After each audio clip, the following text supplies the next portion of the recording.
जरा एक बेहद शानदार लेकिन थोड़ी बेचैन करने वाली स्थिति की कल्पना कीजिए।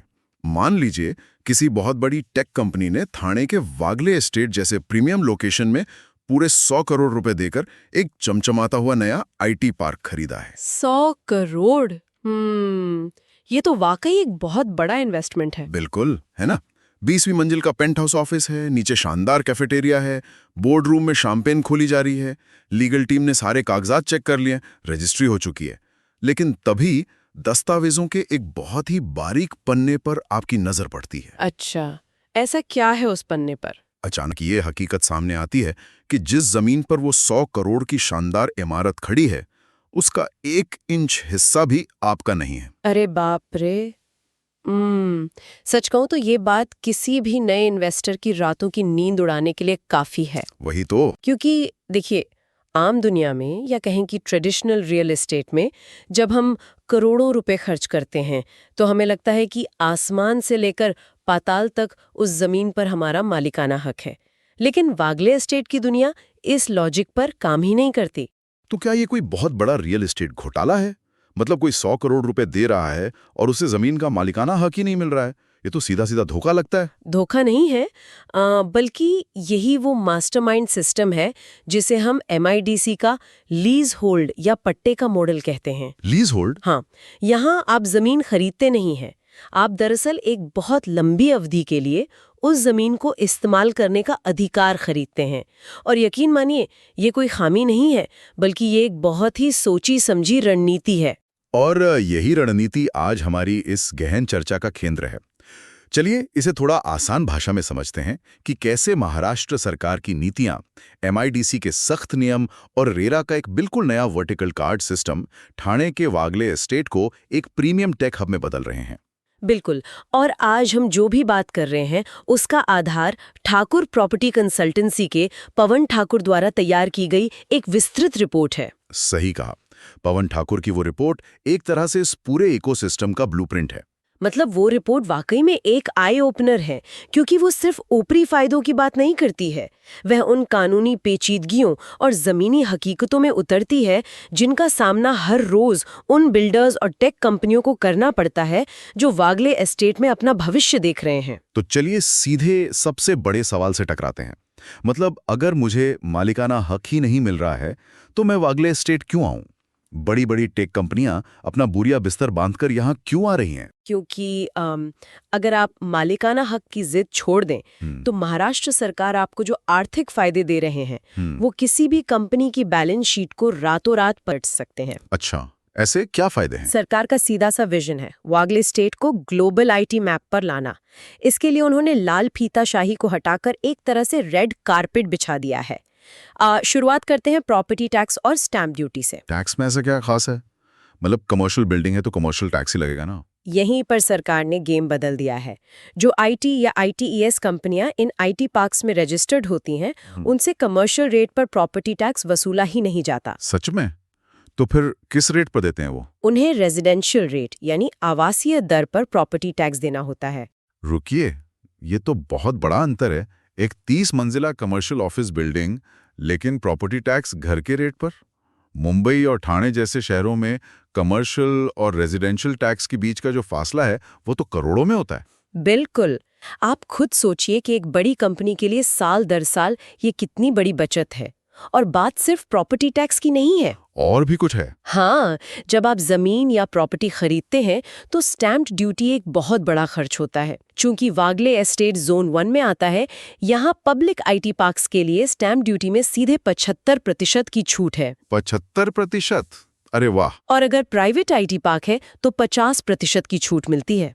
100 करोड़ के डील पर 75% स्टैम्प ड्यूटी बचना, आप हिसाब लगा लीजिए कि ये कितनी बड़ी कैपिटल सेविंग है। ये तो ऐसा लग रहा है जैसे किसी ने बिजनेस करने के लिए चीट कोड्स दे दिए हों। एकदम सही शब्द इस्तेमाल किया आपने। लेकिन एक बात बताइए, स्टैम्प ड्यूटी और प्रॉपर्टी टैक्स तो वन टाइम या साल में एक बार होने वाले खर्च हैं। बिल्कुल। किसी भी टेक कंपनी या डेटा सेंटर का जो असली पैसा जाता है वो तो रोजमर्रा के ऑपरेशंस में जाता है। वहां क्या राहत है? आपकी बात बिल्कुल सही है। आईटी कंपनियों और खास तौर पर डेटा सेंटर्स का सबसे बड़ा दुश्मन होता है बिजली का बिल। हाँ, सर्वर्स को 24 घंटे ठंडा जो रखना पड़ता है। बिल्कुल। विशालकाय एसी प्लांट्स चलते हैं। इसके लिए पॉलिसी में एक बहुत ही आक्रामक कदम उठाया गया है। नई रजिस्टर्ड आईटी यूनिट्स को लगातार 10 साल तक इलेक्ट्रिसिटी ड्यूटी से 100% छूट दी जाती है। 10 साल तक 100% छूट? हाँ, और सिर्फ ड्यूटी में छूट नहीं, उन्हें महंगी कमर्शियल दरों के बजाय सस्ती इंडस्ट्रियल पावर टैरिफ पर बिजली मुहैया कराई जाती है। अब मुझे इसकी यूनिट इकोनॉमिक्स समझ आ रही है। अगर एक डेटा सेंटर का महीने का बिजली का बिल 50 लाख रुपए आता है कमर्शियल रेट पर, और इंडस्ट्रियल रेट और छूट के बाद वो 25 लाख हो जाए, तो साल का 3 करोड़ रुपए तो सिर्फ बिजली में बच गया। बिल्कुल, ये पैसा वो नई टेक्नोलॉजी या हायरिंग में लगा सकते हैं। और बड़ी कंपनियों के अलावा छोटे स्टार्टअप्स के लिए भी बहुत कुछ है। जैसे क्या? पवन ठाकुर की रिपोर्ट में एमएसएमई सब्सिडीज का बहुत बारीकी से जिक्र है। अगर कोई छोटा स्टार्टअप अपना कोई नया सॉफ्टवेयर पेटेंट करवाता है, तो पेटेंट फाइलिंग में जो 5 से 10 लाख रुपए का खर्च आता है, उसका 50% सरकार वापस कर देती है। ये दिलचस्प है।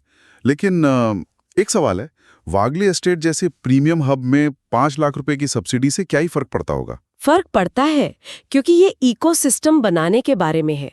सिर्फ बड़ी मछलियों से तालाब नहीं बनता। ये तो है। जब नेस्कॉम जैसे एग्जीबिशन में जाने के लिए सरकार 3 लाख रुपए देती है, या ISO 2701 जैसा क्वालिटी सर्टिफिकेशन लेने के लिए 5 लाख रुपए की मदद करती है, तो वो दरअसल एक छोटे स्टार्टअप को ग्लोबल मार्केट में खड़े होने का हौसला दे रही है। समझ रहा हूँ, ये पैसे से ज्यादा एक सपोर्ट सिस्टम है। बिल्कुल। और इस सपोर्ट सिस्टम में एक चीज और आती है, कामकाज में आसानी, यानी ईज ऑफ डूइंग बिजनेस। लेकिन भारत में लेबर लॉज और कामकाज के नियम बहुत सख्त है ना? इसीलिए आईटी इंडस्ट्री को जरूरी सेवा यानी एसेंशियल सर्विस का दर्जा दिया गया है। इसका जमीनी मतलब क्या है? क्या वे पुलिस या अस्पताल की तरह गिने जाएंगे? एक तरह से हाँ। इसका मतलब है कि वे साल के 365 दिन और 24 घंटे अपना ऑफिस खुला रख सकते हैं। ग्लोबल क्लाइंट्स के साथ काम करने वाली कंपनियों को रात की शिफ्ट्स चलानी पड़ती हैं, वीकेंड्स पर सर्वर मेंटेनेंस करना पड़ता है। तो उन्हें बार-बार परमिशन लेने की जरूरत नहीं है? बिल्कुल नहीं। और एक बहुत बड़ा बॉटलनेक जो अक्सर कंपनियों को परेशान करता है, वो है पोल्यूशन बोर्ड का क्लियरेंस। MPCB यानी महाराष्ट्र प्रदूषण नियंत्रण बोर्ड। लेकिन एक सॉफ्टवेयर कंपनी तो वैसे भी प्रदूषण नहीं फैलाती, तो उन्हें क्लियरेंस क्यों चाहिए? कानूनी तौर पर हर इंडस्ट्रियल यूनिट को ये NOC चाहिए होता था, जिसमें महीनों लग जाते थे। लेकिन अब नियम है कि जिन आईटी कंपनियों में 100 से कम कर्मचारी हैं और जो प्रदूषण नहीं फैलाती हैं, उन्हें MPCB के स्टैंडर्ड क्लियरेंस से पूरी तरह छूट है। तो फाइलें लेकर दफ्तरों के चक्कर नहीं काटने। तो अगर मैं इस पूरे पहले हिस्से को देखूं, तो महाराष्ट्र सरकार ने वागले एस्टेट को सच में एक स्वर्ग बना दिया है। बिल्कुल। टैक्स कम, बिजली सस्ती, पेटेंट के पैसे वापस और दफ्तरों के चक्कर खत्म। लेकिन मैं इस बात को मानने से इनकार करता हूं कि ये सब बिल्कुल मुफ्त है। इन चीट कोड्स का फायदा उठाने के लिए कोई तो कीमत चुकानी पड़ती होगी, कोई तो नियम होगा जो इस पूरे खेल को कंट्रोल करता है। और यहीं पर इस पूरी कहानी में MIDC की एंट्री होती है। आप इन सारे फायदों का मजा तभी ले सकते हैं जब आप MIDC के बनाए हुए बेहद सख्त नियमों के दायरे में रहकर खेलें। और सबसे पहला नियम वही है जिससे हमने शुरुआत की थी, 95 साल का लीज होल्ड मॉडल। मुझे इसी मॉडल पर वापस आना था। जी। मैं समझता हूं कि सरकार फायदे दे रही है, लेकिन MIDC जमीन को सीधे सीधे फ्री होल्ड यानी पूरी तरह से बेच क्यों नहीं देती?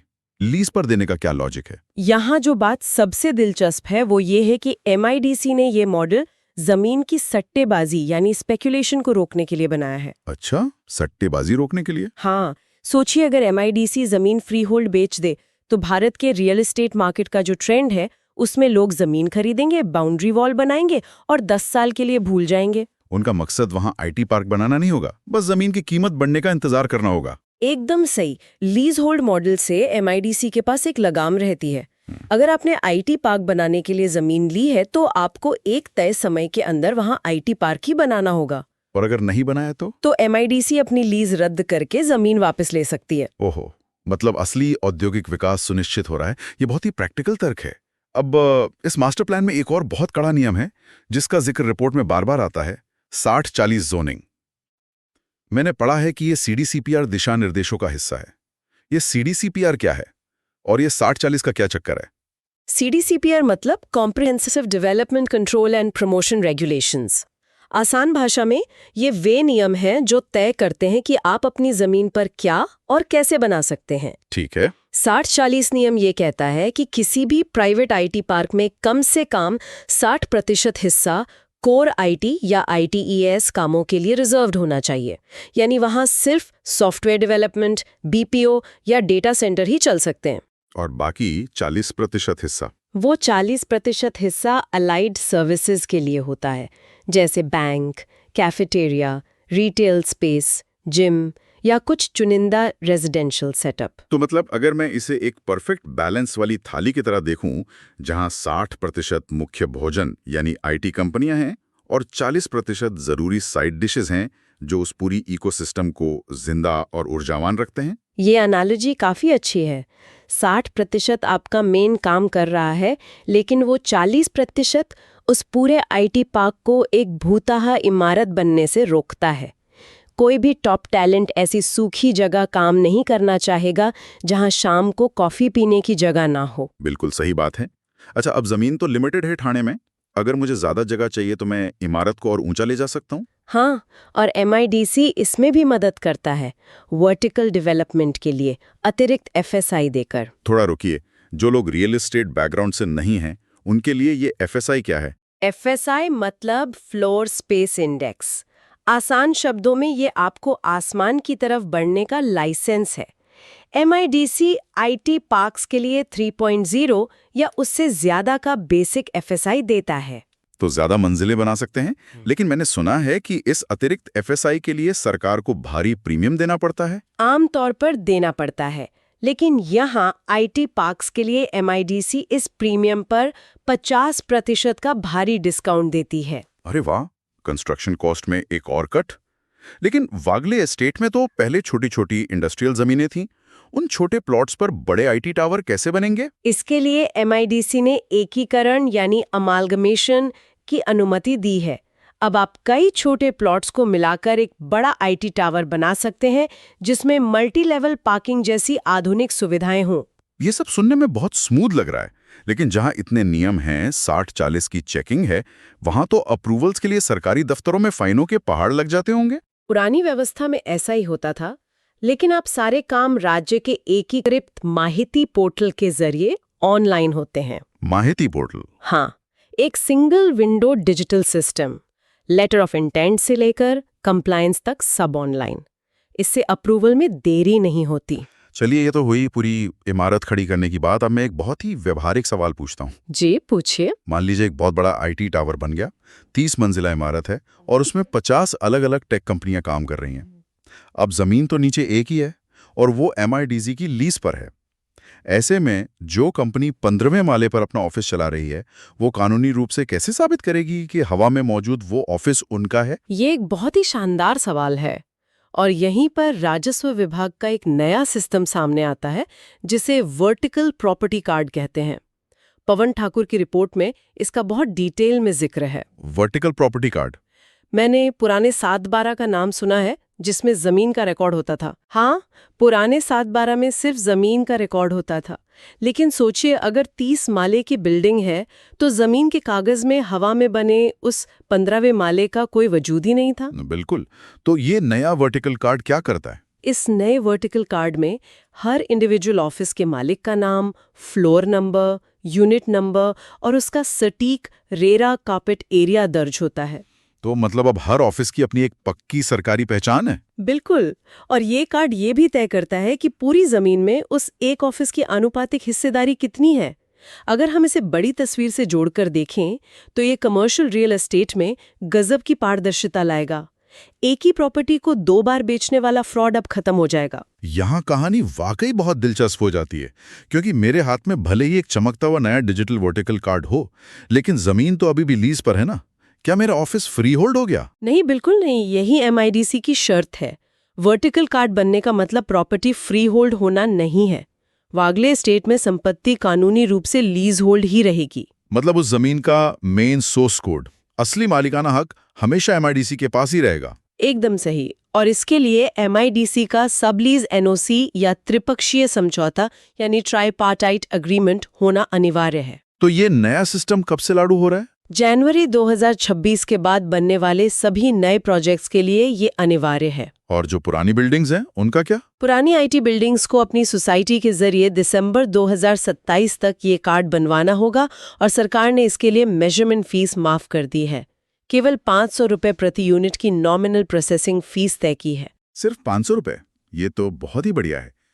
तो अगर मैं आज की इस पूरी चर्चा को समेटूं, तो एमआईडीसी की 60-40 जोनिंग, रेरा का वर्टिकल कार्ड और सरकार की भारी सब्सिडी मिलकर वागले एस्टेट को एक सुरक्षित लेकिन अत्यधिक विनियमित यानी हाईली रेगुलेटेड गोल्ड माइन बनाते हैं।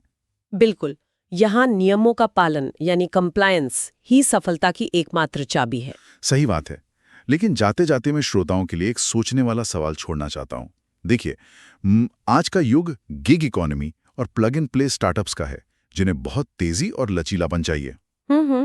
ऐसे में सोचने वाली बात यह है कि भविष्य में रिमोट वर्क और इस अस्थिर बाजार के साथ तालमेल बिठाने के लिए एमआईडीसी के इस 60 के दशक वाले 95 साल के लंबे और सख्त लीज मॉडल को खुद को कैसे बदलना पड़ेगा? ये बहुत ही गहरा सवाल है। क्या भविष्य में औद्योगिक एस्टेट्स की परिभाषा पूरी तरह से बदल जाएगी? खैर, इस पर विचार जरूर कीजिएगा। आज की इस गहन चर्चा को सुनने के लिए आपका बहुत बहुत धन्यवाद। हम उम्मीद करते हैं कि ठाकुर प्रॉपर्टी कंसल्टेंसी की इस रिपोर्ट से आपको वागले एस्टेट के इस मॉडल को समझने में मदद मिली होगी। खुद भी खोजबीन करें और सीखते रहें।